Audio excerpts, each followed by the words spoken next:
I'm Dr. Sayana Rafatjah, medical director at Prime Health in Denver, Colorado, where I practice functional medicine, integrative medicine, and primary care family medicine.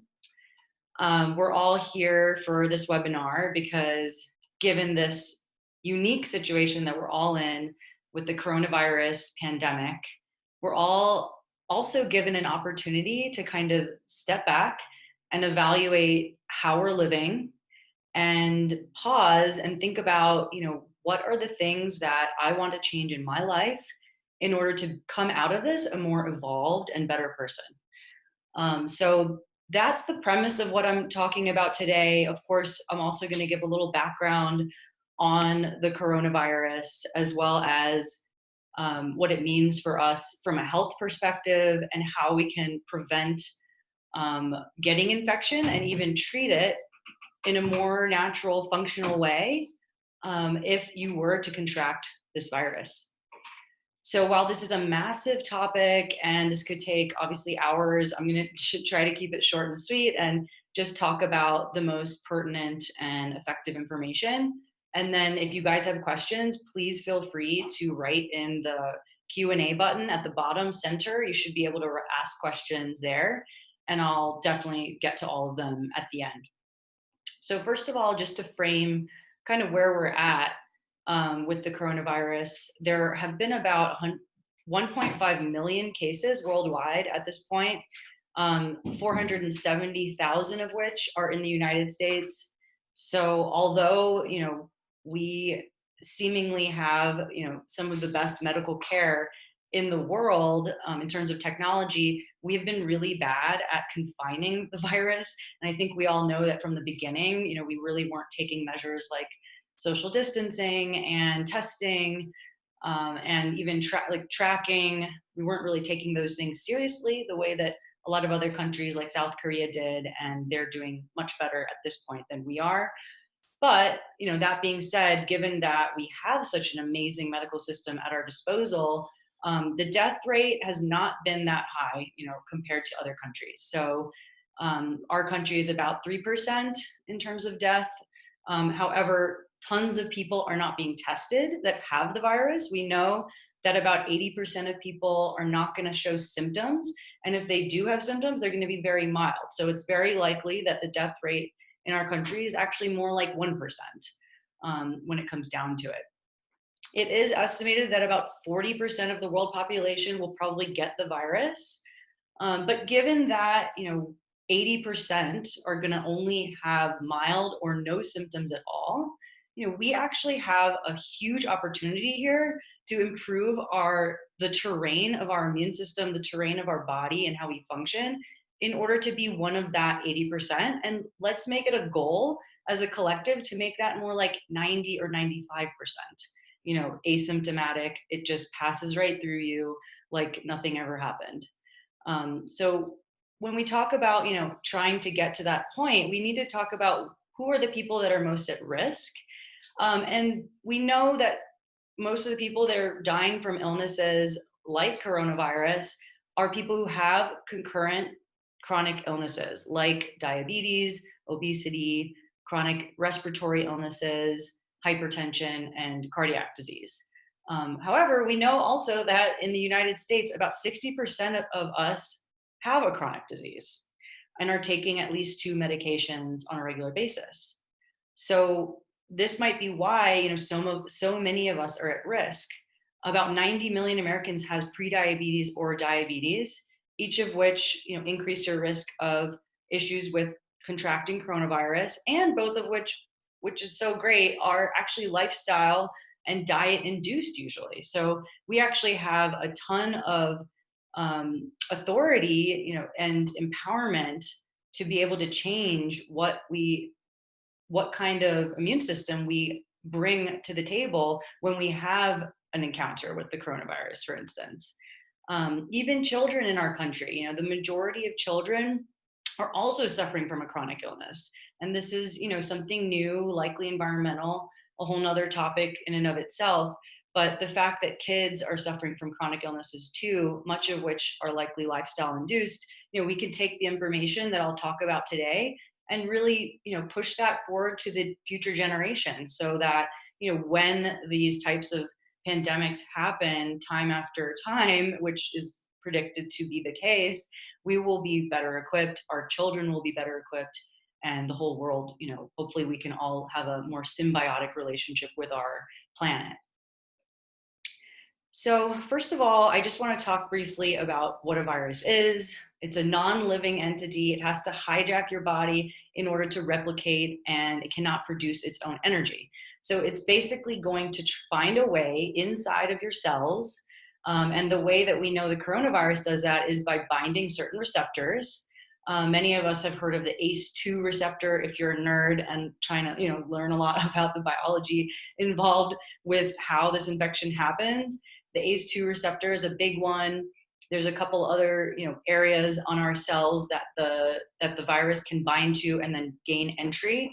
Once it gains entry into the respiratory tract cells, it can actually activate a massive inflammatory response. So something called the inflammasome, specifically called the NLRP3 inflammasome, is going to be activated. It's a bunch of proteins that then set a cascade of events to occur that release inflammatory cytokines like IL-1, interleukin-6, NF-kappa beta. These are all inflammatory signals that go around your body, causing different things to happen. And worst case scenario, something called a cytokine storm can occur, and you end up with fluid in your lungs, really unable to breathe. That's how people end up on respirators and things like that. And so why is this happening? Why would your body all of a sudden wreak havoc on a perfectly, balanced system? And the reason is that we have two types of immune systems. One is the innate immune system, which consists of our first line of defense,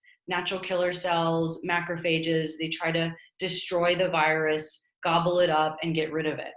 And then there's the adaptive immune response, which is the form of antibodies. And that's what we test in the blood to see if you've been, encountered this virus and that you're immune to it. And so when the virus gains entry into your body is just trying to get rid of it. It's not trying to harm you. And so, why are these people with chronic diseases having such a worse response? And the reason, I think, is because they're already in a state of inflammation. They already have their innate response immune system, going crazy, like, wow, there's too much sugar in here. There's too many chemicals. There's too much glyphosate from, pesticides. Maybe I have heavy metals in my body. And so there's so many things that the body is already reacting to on some level, and their baseline of inflammation is so much higher that when you get another insult like coronavirus, which is going to, cause an inflammatory response in a lot of people, it kind of gets out of control and the fire cannot be quelled. So, so we're going to get into how we can get our bodies to a place where immunity is something that helps us and doesn't harm us. And that's really what we want to do. The silver lining here is that, our immune system, just like many of our cells, are actually being reproduced every second that we are living. So our immune system cells, which consist of like white blood cells for the most part, are being produced in the tens of millions every 10 seconds from stem cells in your bone marrow.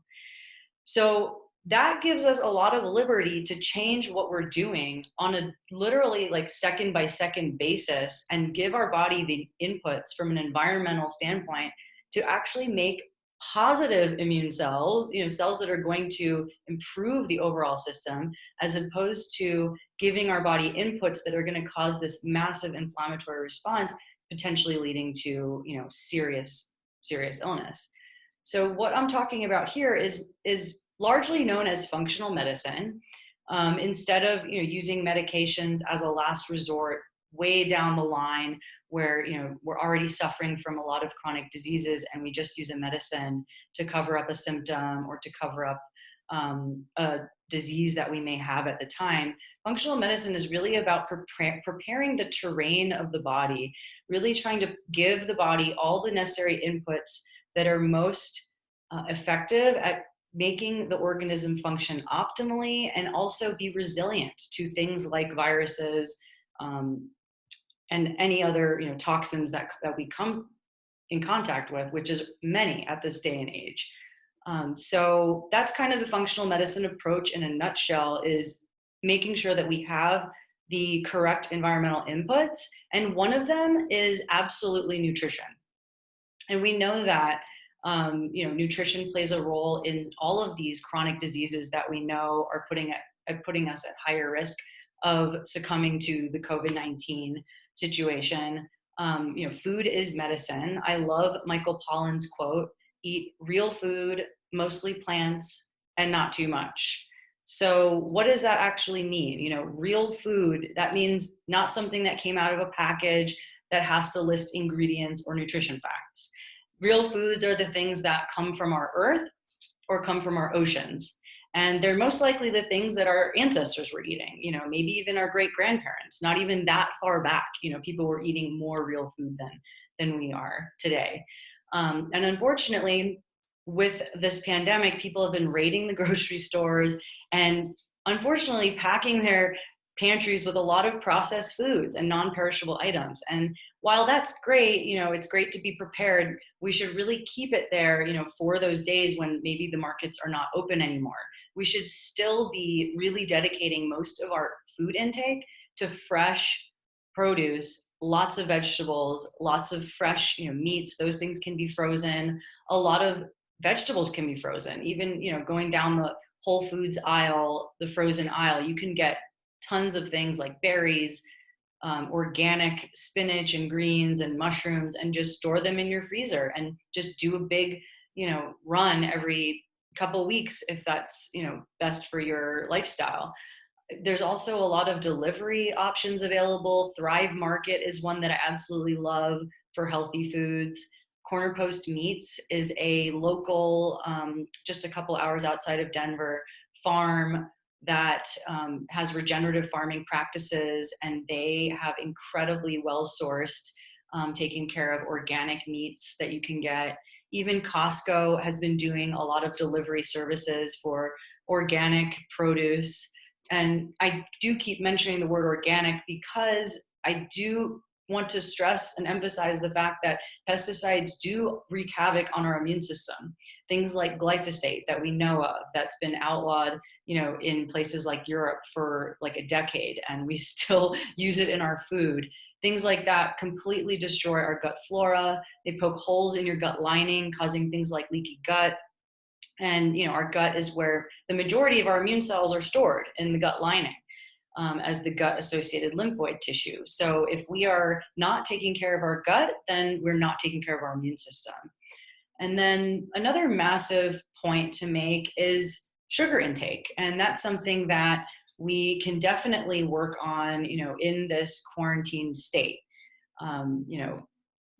Most of our malnutrition in the world is from starvation, but in our country, it's actually from excess of empty calories. So it's the actual excess of processed foods that are leading to malnutrition. It's not the fact that we're starving anymore here in the United States. So making sure to eliminate foods that have sugar, high fructose corn syrup, sweetened beverages, processed foods where soy, corn, and other GMO grains are listed as a top ingredient.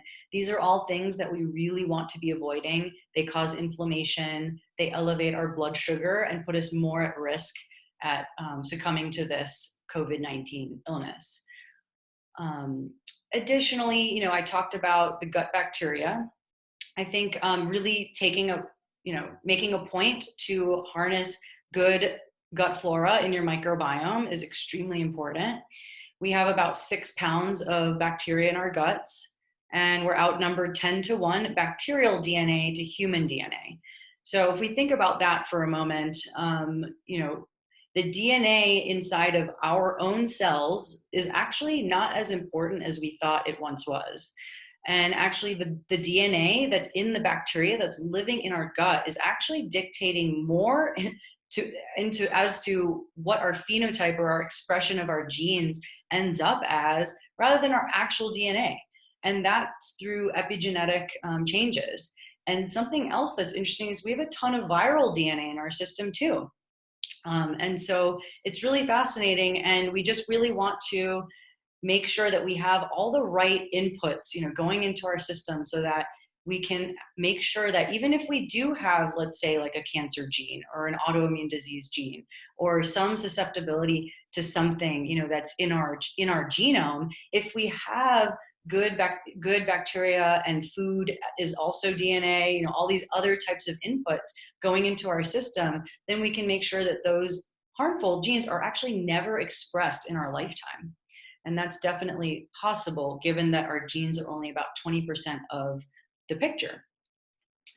In terms of other specific foods I can go into, I just also want to note that we partnered with Just Be Kitchen, my favorite restaurant in Denver, and they're extremely healthy, allergen free, and we created a medically approved immunity box that can be delivered to anyone who wants to eat an amazing meal.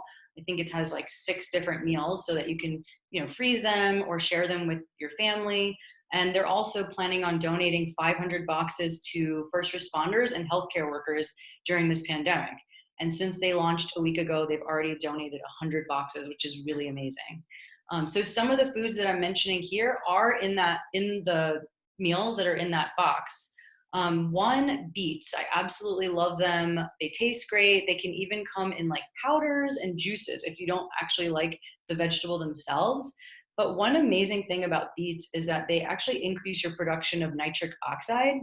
So anyone who has blood pressure issues, nitric oxide actually dilates your blood vessels. And so you'll kind of see beet powder or beet extract in a lot of pre-workout formulas sometimes to try to dilate your blood vessels and get you a better, muscle perfusion workout. But for anyone dealing with blood pressure, and since we know that blood pressure is a problem and a risk factor for COVID-19, I definitely recommend beets as part of your diet. Garlic, we know, has been studied extensively and has massive antiviral properties. Also, it tastes delicious and it can just be added to any meal to enhance the flavor of it.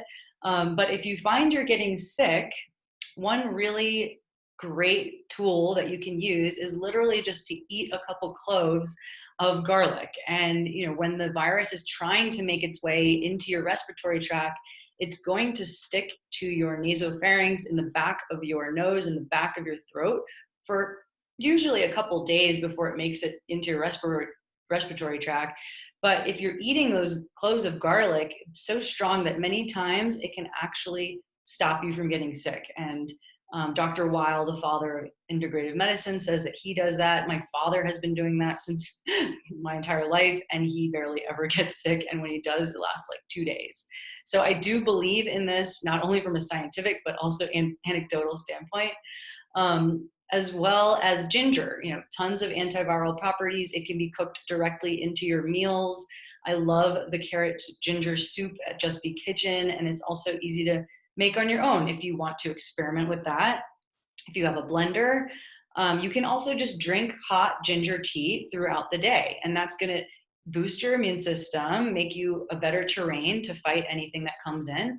And even the hot temperature can also help kill any viruses in your nasopharynx. Mushrooms have a ton of immune activity. I love shiitake, lion's mane, cremini, portobello. They're all fantastic for improving immune function and increase natural killer cell activity in your innate immune system.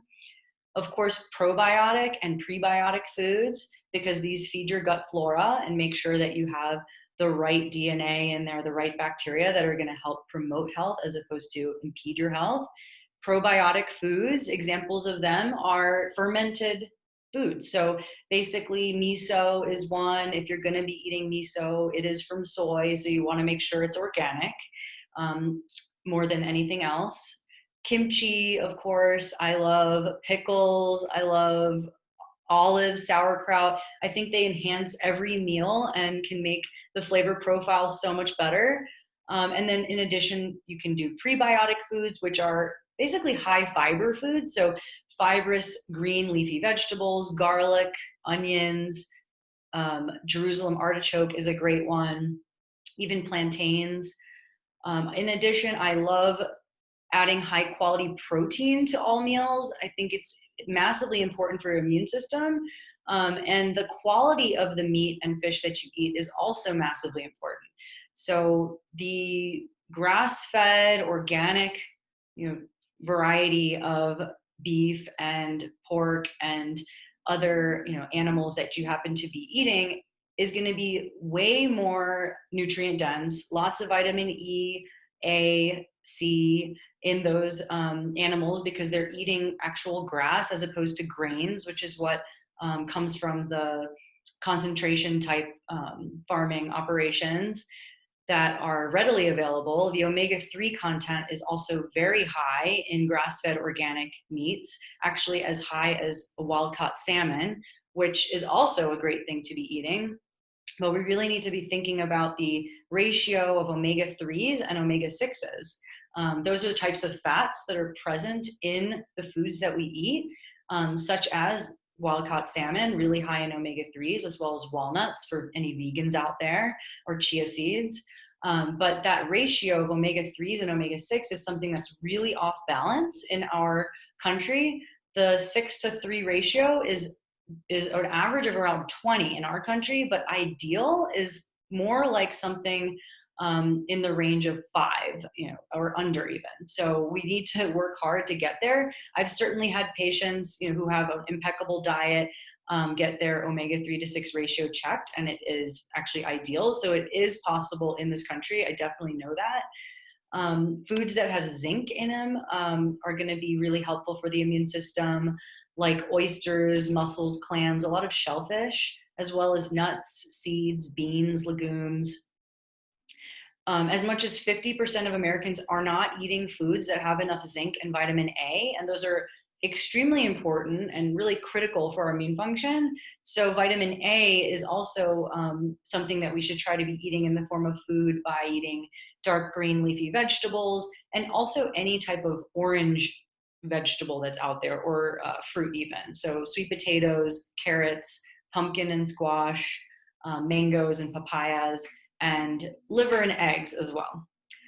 So I just really want to emphasize the fact that all plants have what's called polyphenols and bioflavonoids. So it's not like, just the foods that were listed today are going to improve your immune system. It's really all vegetables, all fruits have these polyphenols and bioflavonoids that increase your ability to function optimally, especially from an immunological standpoint, and decrease antioxidation. So something else I want to touch on in terms of diet is fasting and time-restricted eating. And this is something that's gotten a lot of hype in the past maybe 5 years. It's been getting a lot of traction because we're seeing how much it improves people's health and even reverses conditions. So certain diseases of metabolism and lifestyle and nutrition, the ones we mentioned, like diabetes, for instance, can be reversed by using fasting and a combination of that with the ketogenic diet. It's so massively important to give our bodies time to get rid of misfolded and damaged proteins that are being stored in our bodies. It's basically like as though your garbage is full and you just keep piling more and more garbage on to the point where it's overflowing into your house. And that's literally, the analogy of what's happening in our bodies if we don't give our bodies time to clear out damaged proteins and damaged goods. We're just going to keep piling on, and it's just going to cause more inflammation and more damage to our overall health. So I usually have, my patients start with 12 hours, if that's something that they haven't been doing yet. So that includes the time that you're sleeping. So basically we could try 8 p.m. to 8 a.m., for instance, and that would be a 12-hour intermittent fast or time restricted eating. And then once you've got that down for like a week, or once that starts to feel comfortable to you, then you can start to increase it, by a couple hours here and there, up to 14, up to 16 hours. And, that across the board has people feeling so much better regulation of their weight, better regulation of their blood sugar. So that's definitely something that I recommend to everyone. More longer term fast, that's something that you could definitely experiment with, but it's something that you want to be really working with a healthcare provider, because in case you have diabetes, you want to make sure that you're not taking any risks of going too low, etc. Um, and another caveat to think about when we're talking about time restricted eating is the fact that what you're eating when you are eating really matters to how best you handle the fasting period.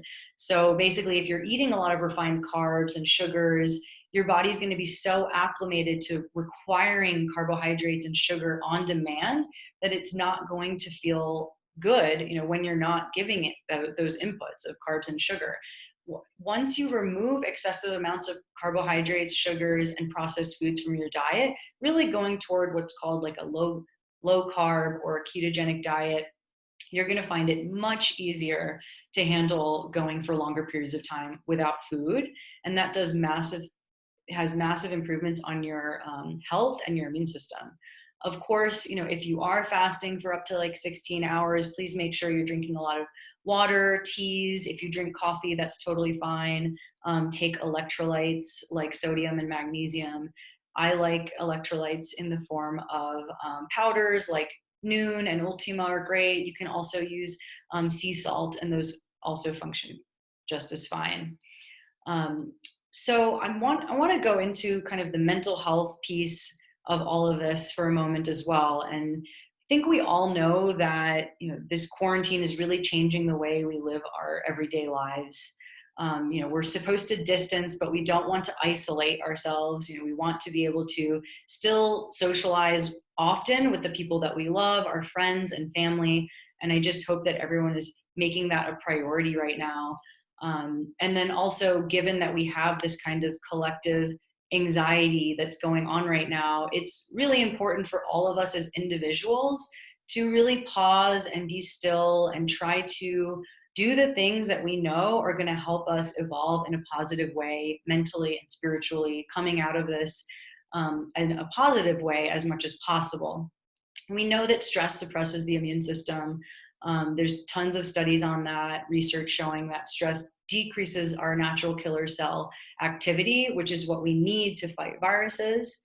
And there's so many different ways that we can incorporate relaxation practices into your life. Just depends on what you'd like to do. There's journaling, where you just free flow, write down thoughts, fears, hopes, aspirations.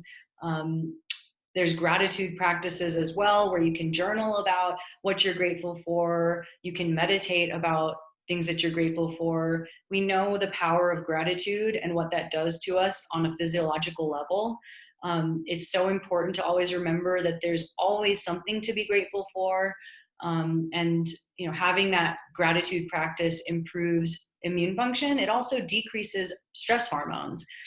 Stress hormones like cortisol increase our glucose levels and therefore worsen states like prediabetes and diabetes, which is actually what we really want to be preventing right now. Additionally, and lastly, I just want to mention in terms of relaxation practices is breathing exercises.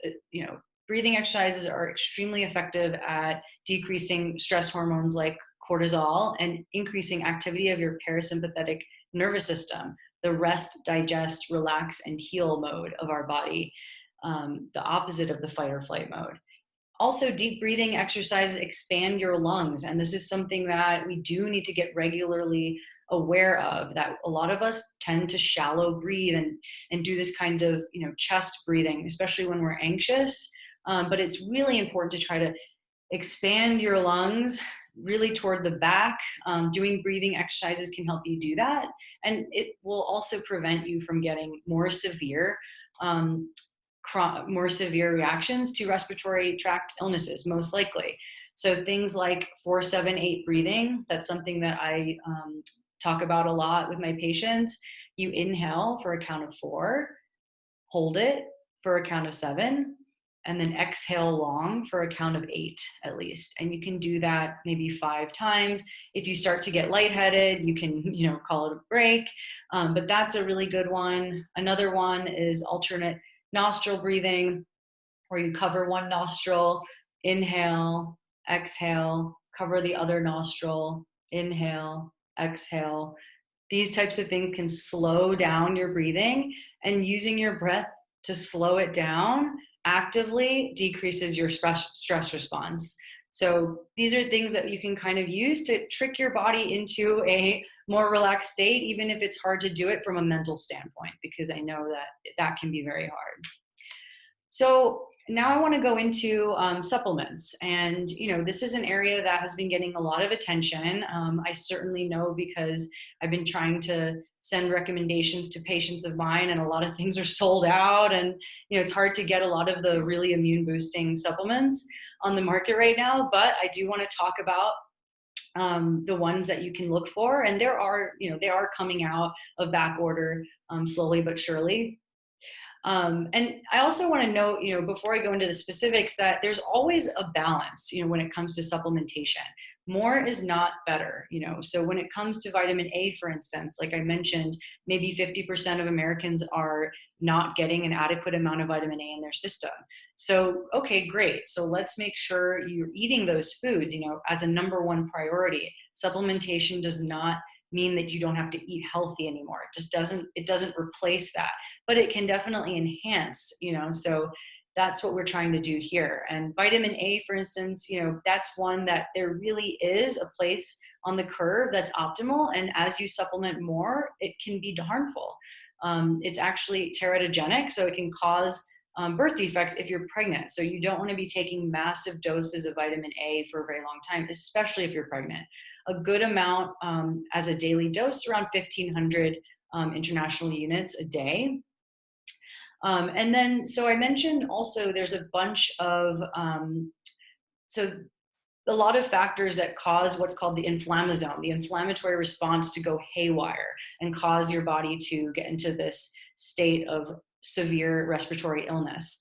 And so there's certain compounds, nutraceuticals, that have actually been shown in, in petri dish studies as well as in human studies to actually decrease activation of that inflammatory response, the inflammasome NLRP3.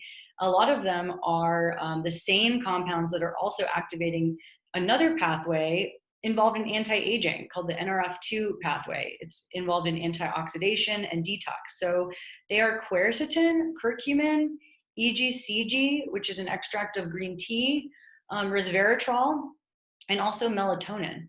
So I can go through each of these now and tell you about a little bit of the research, and also the IFM, the Institute for Functional Medicine, also released dosing that they find that's appropriate, and I'll share that with you as well. So for curcumin, that's one that has been shown to improve the immune system response to viruses. Taking 500 to 1,000 milligrams twice a day has been shown to improve immune function, as well as quercetin, 1 gram twice a day. It decreases mast cell activation, which could also be involved in the severe inflammatory response. It promotes viral inactivation and inhibits its replication. And then EGCG, like I said, it's from green tea. You can actually just drink about 4 cups of green tea a day and get an adequate amount.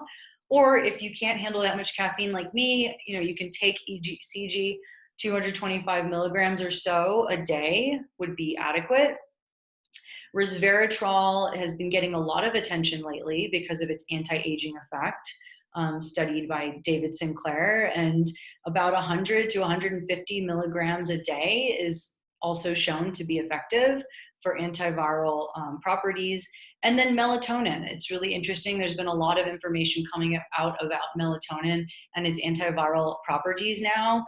And the fact that older people are getting more severe illnesses, there is some theory that, as we age, melatonin does go down, our sleep quality goes down, and sleep duration goes down. And a lot of that has to do with lowering amounts of melatonin being produced in our pineal gland in the brain. So taking about 5 to 10 milligrams, if you're having trouble sleeping, is something that could be helpful, especially when you're sick. If you don't have trouble sleeping and you're not sick, I wouldn't necessarily recommend taking that just for prevention. Vitamin D is massively important to multiple parts of our body. It's more like a hormone than a vitamin, actually, because it signals so many different systems in our body to function optimally. So, from absorption of calcium to production of antimicrobial peptides to activation of our macrophages, which are part of our innate immune system. All of these things are going to be decreased if you have a deficiency in vitamin D. Most of us are going to have a vitamin D deficiency if we don't get out in the sun, without sunblock every day for 15 minutes, which really is not feasible for most of us.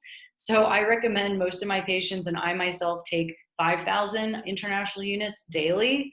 And that tends to put people right in the sweet spot between about 50 and 80 in terms of levels checked in the blood work. And another amazing supplement is called N-acetylcysteine, or NAC, NAC. 600 milligrams twice a day was shown in a study to decrease flu symptoms and decrease time to recovery. And it's so amazing. I really love this supplement, even though it smells really bad because of the sulfur groups. But I love this supplement because it's actually something that you can find in hospitals. And it's actually something that you can give to someone in a hospital under respiratory distress in a nebulized form. And it's actually called Mucomist in the hospital. That's the name that it goes by. It's used for people with cystic fibrosis who develop terrible lung disease, lots of mucus plugs in their lungs.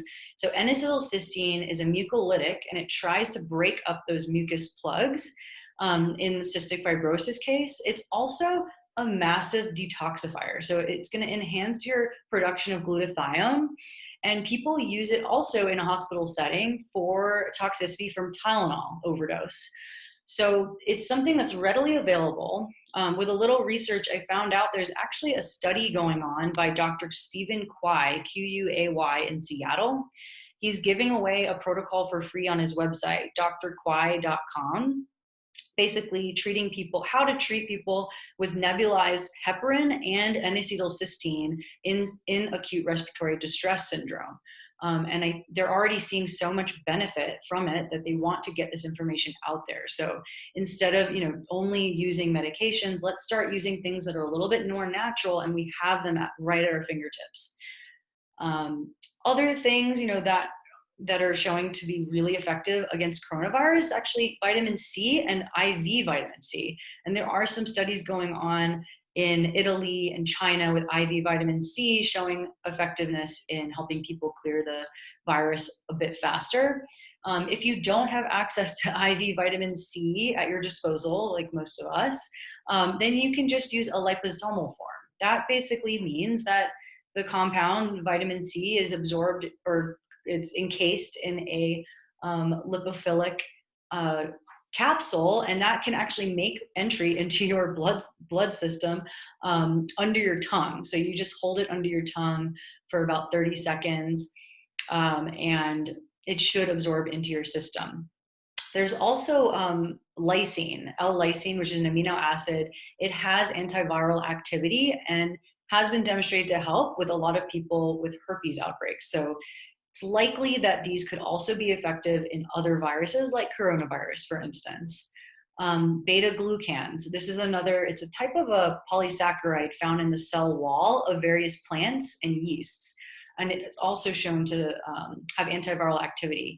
We're going to be private labeling a beta-glucan supplement shortly because of the massive amounts of studies done on its antiviral activity. I think it's going to be really helpful to make this available to people on our website soon, as well as vitamin C. We also have a link on our website to FullScript, which is an amazing supplement store. I always send recommendations to my patients using FullScript because they're all third-party tested, pharmaceutical grade supplements, professional grade, and that's a place that you could look for supplements if you're wanting to experiment with any of these.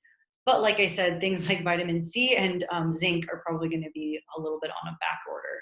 A couple other things I just want to mention are molecular hydrogen. That's something that's getting a lot of attention these days as well. It has a lot of anti-inflammatory and antioxidant properties. It also has some anti-aging potential in helping with stem cell production. So that's definitely one to put on the back burner for when you're not feeling well, or just take it every day, as prevention. Eucalyptus spray has also been shown to be antiviral, and my good friend and colleague Missy Albrecht let me know about doTERRA's Breathe essential oil. Actually, you can put that into a spray bottle with water, just a few drops, and spray it into your nasopharynx, and that could help also reduce viral activity. Some other things to note about this virus is that it doesn't do well with hot temperature. So greater than about 130 degrees is going to be not a favorable environment for this virus. So things that you can do that are, going to raise your temperature, like sauna, for instance. This is something that I absolutely recommend to people, not only for immune system function and killing viruses, but for the detox effect, because you're getting such a deep sweat. Also, other ways of raising your body temperature, like drinking hot beverages. And if you're going to be choosing a hot beverage, I would pick either ginger tea, green tea if you're good with caffeine, or even like stinging nettles, for instance. If you do have a virus sitting in your nasal cavity or in your throat, back of your throat, then drinking the hot tea will hopefully and can actually push the virus into your gastric mucosa or your gastric container, as opposed to your respiratory tract. And your gastric juices are at a pH of about 2, very acidic, and the virus will not survive there. Other things regarding temperature, even cold therapy is shown to improve your immune function. And if there's no, if you have heard of Wim Hof, then you definitely know that this is possible, that you can use cold therapy. And he's even done clinical trials to show that he actually doesn't mount as much of a harmful immune response to viruses and bacteria. Actually, I think they injected him with a bacterial toxin, and he did not get sick from it. So not to say that we're all going to necessarily get to that level, but we have the capacity to get to that level for sure. So just getting used to taking cold showers, maybe taking a plunge in the Golden Creek, what we've been doing kind of more lately. These are all things to kind of prime your autonomic nervous system and your immune system to handle things like inflammation. So I also want to go over some medications. What if someone gets sick, or you get sick? It's important to know about what kinds of treatments have been studied and are effective at this point, and what things are on the pipeline. What can we look towards in helping us to fight this pandemic? So we know so far that a combination of either hydrochloroquine or chloroquine with azithromycin is effective. It's been shown to reduce the viral replication, reduce the viral load, and also reduce time to recovery. So unfortunately, because our president let out this information publicly, now the pharmacies are completely out of hydroxychloroquine and chloroquine. Azithromycin is very easy to get. It's pretty affordable, actually. But if you have a positive test and can prove that you have the virus, then the pharmacy will dispense you, one of these medications, or, there will be ways to get them probably in the near future that are going to be easier. But unfortunately, at this time, there is a national shortage of both those medications. Hydrochloroquine and chloroquine are both anti-malarial drugs. And actually, a lot of autoimmune patients will use hydroxychloroquine because it has a positive response on autoimmunity as well. Something else that I think that I really want to mention that I have a very huge affinity for is peptides. Peptides are basically strings of amino acids, and one that we all know of is insulin, and that's one that we can inject into our abdominal subcutaneous fat, and it enters the body. It signals your body how to use or take up glucose. So there's peptides, there's thousands of peptides out there, and one of them in specific is really effective at improving immune function, and it's called thymosin alpha 1. The good news about thymosin alpha 1 is that it's readily available, there's no side effects, and it is actually FDA approved in our country for one condition, and that's hepatitis C viral infections. So We know that it's effective against viruses because it has been FDA approved for that purpose. Of course, using it for something like coronavirus is totally off label. It's not like your insurance is going to cover it. But they're generally around $150 to $200 for a month's worth. And if someone I loved, came down with the virus, I would absolutely recommend starting on this peptide to enhance their immune system's ability to fight it. And then lastly, I did want to mention also what's been going on. There's a lot of talk about using medications like ACE inhibitors and ARBs or angiotensin receptor blockers. And the reason is because they've been shown to increase the amount of ACE2 receptor in your cells. ACE2 receptor is one of the ways that the virus gets into your cell. So it was theorized that people who are taking these medications would be worse off, that they might actually have a disadvantage, if they were to get infected. Fortunately, no clinical studies have shown this at this point. It has not been proven that people taking these types of medications are actually causing a worse reaction to the virus. And the American Heart Association definitely does not recommend stopping these medications as they're helping people with blood pressure. And if you have uncontrolled blood pressure, that is way worse, in my opinion, than taking this medication, which has not been proved to actually cause a worse reaction to COVID. And actually, there's some studies coming out that they might actually be helpful. So I just think it's really important to, make sure you're getting good advice when you're talking about, thinking about changing up your medication regimen, especially in a time like this, and for something as serious as high blood pressure. So also, in terms of getting started with all this stuff, I just gave a lot of information, and I think that, it's all about baby steps and just really making sure we can try to implement some changes little by little at a time. We have health coaches work with all of our patients for that exact reason, because it really does take a lot of points of contact and a lot of reiteration and encouragement, support, in order to get these kinds of changes to occur in your day-to-day life. And I just want to urge you, if you get symptomatic in any way, shape, or form that resembles a COVID illness, something like fever, sore throat, cough, specifically a loss of sense of smell, actually, even, which seems to be the herald sign, just to really seek medical attention ASAP. We do have testing at our disposal now. As of Monday, I'm able to order tests for my patients. We also have access. There's another doctor in our community that's doing a lot of testing with antibodies in the blood.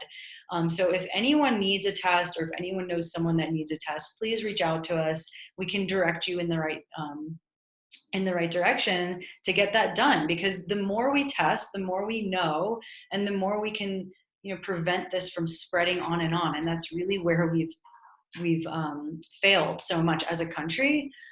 So getting that blood test would be really ideal. And it's from a company called Vibrant America. It's 4 different proteins. They're testing 3 different antibodies of all of them. It's a really robust test, and I really believe it to be helpful. If you do need help, you could also just call him directly. It's Dr. Land. So he's doing the test for $200 a visit, and his phone number is 303-416-7978. So if you or anyone you know in the Denver area needs a test, that's a great place to get it done. And last but not least, I just want to, talk about the overall kind of big picture here. This whole viral illness that's going on here, we taking it into perspective, so many more millions of people die of chronic illnesses in our country that are preventable, that are largely lifestyle induced and nutrition induced. So let's take this as an opportunity, to really look back at what's going on in our society and what are we valuing. Now, we value our health more than ever, because we know that that's what we need in order to fight this virus. So just really taking that into consideration, and also recognizing that we've coexisted with viruses since the beginning of time. They will come and go. This will not be the end, the last hurrah for viruses. They will continue to embed themselves into our genome because we do have hundreds of viruses in our genetic data, basically determining who we are. It's called horizontal gene transfer, and it's a primary mechanism of how we evolve. Allowing, when this happens, it allows for evolution to happen much more rapidly than a random mutation would. So it's really fascinating to think about from an evolutionary philosophical standpoint, where are we headed with this virus infecting, potentially like millions and millions of people?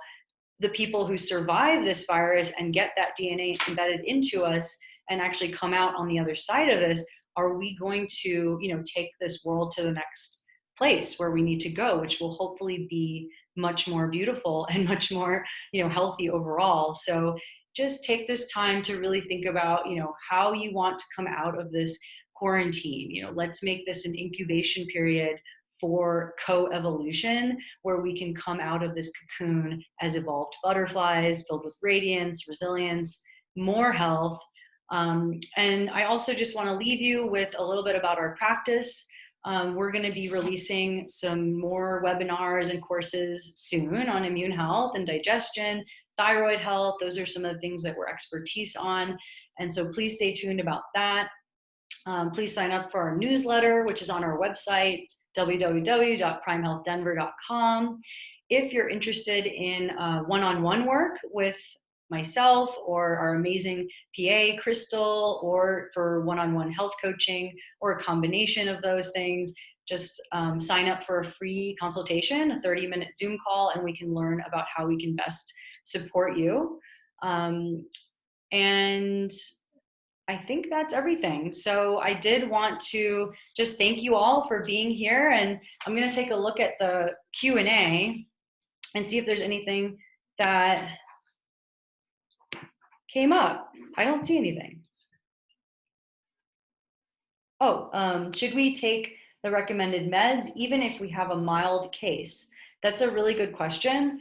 And the issue is that, the availability of chloroquine and hydroxychloroquine are really not available. So those are not a possibility. I have treated one of my patients with azithromycin, and that's an easily available medication. If you're having respiratory symptoms beyond just, a very mild cough, I would definitely treat it. And as much as I despise antibiotics, long-term, or even using them short-term, because they can destroy your microbiota in your gut, this illness has a tendency to escalate extremely fast.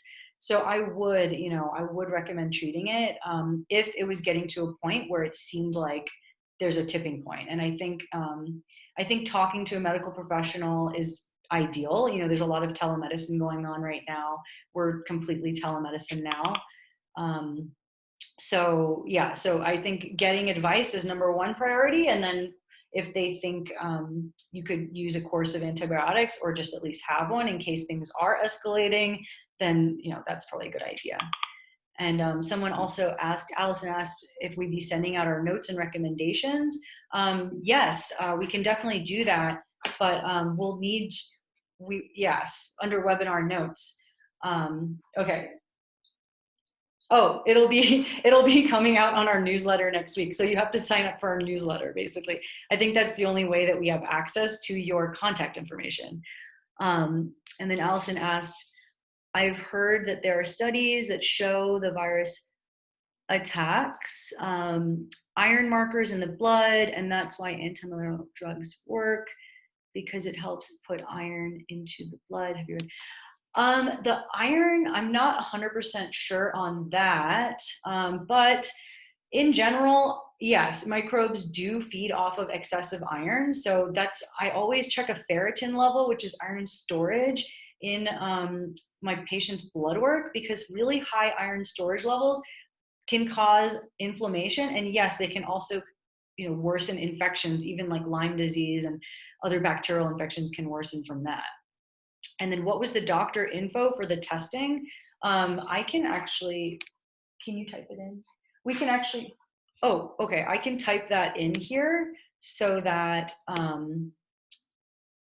you guys have that info, because I think it's really important to get tested. You know, $200, Dr. Land, 303-416 7978. Okay. And then thanks, Lori. Where can you find this recording? It will be posted eventually, most likely to our website, and we'll probably send it out in a newsletter too. So sign up for our newsletter. That's the best way to kind of keep in touch with us. And I really appreciate your time, your attention. I hope you learned a lot, and be safe and be well, guys. Have a great weekend.